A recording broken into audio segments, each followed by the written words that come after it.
Hi, welcome to Road 200 Count Questions. So this is the inequality. We want for what values of x will all the values satisfy. So let's look at a range where each one becomes 0. For example, the largest will be when x minus 10 will be 0, which will be x equal to 10. That is the largest value. Then x minus 5 will be 0, x equal to 5, it will become 0. X minus 5 equals 0, x equal to 5. Then x plus 2 equals 0, x equal to minus 2 and x equal to minus 6. So the value goes more than 10, everything will be positive. So overall will be positive, it will satisfy. If the value goes less than minus 6, all the 4 values will be negative. Overall it will be positive, will satisfy. Now coming to range. Now if I look at a range between x plus 10 and x equal to 5, this range. At this point x minus 10 will be negative. Only x minus 10 will be negative. So overall will be negative, so it will not satisfy. And the next range, x minus 10 and x minus 5 both will be negative. And since there are two negatives, overall will be positive, satisfy.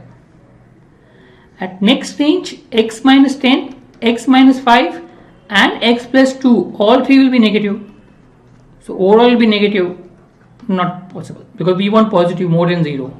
So only between a range of 5 and minus 2 it will satisfy. The only option which is between this range is C option. That will be the answer.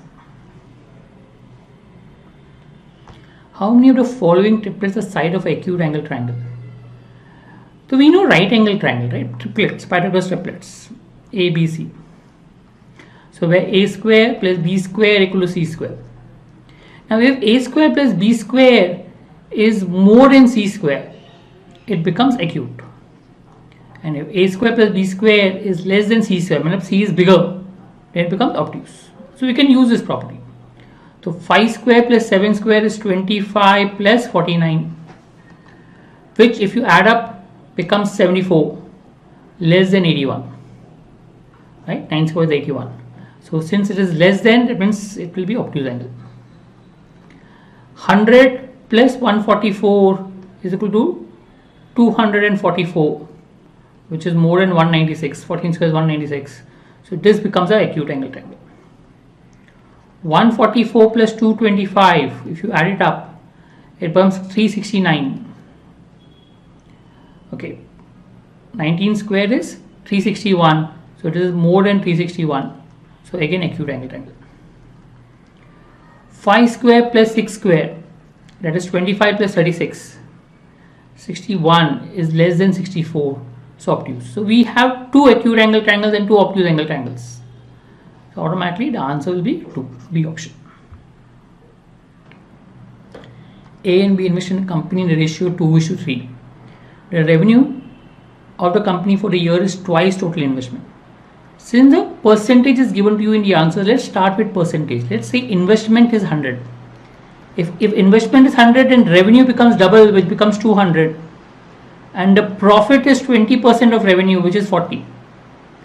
On this we pay a tax of 25%. A tax of 25% of 40 is 10 tax. So basically we make a profit of 30. So on an investment of 100, we are making a profit of 30. And since we are distributing proportionately, both of them will get 30% return. A option. You can find out individually, but since anyway we are going to distribute it proportional to the investment, so if the overall return is 30%, the individual return also will be 30%. So answer is A option. PQ base 8. Normally base 8 is not a very important topic, but yeah, let's look at how. So PQ base 8 is given as 8P plus Q. This becomes 15Q plus P, and both are equal if you convert to base 10. So what you get is 7P equal to 14Q or P equal to 2Q, which means I can take the value of Q as 1, P as 2, 2, 4, 3, 6, 4, 8. 4 values, so B option. That's the answer. There are 6 students who are there in a class. They shake hands with each other. Total 30 handshakes. Now 30 handshakes means there are 2 people shaking hands.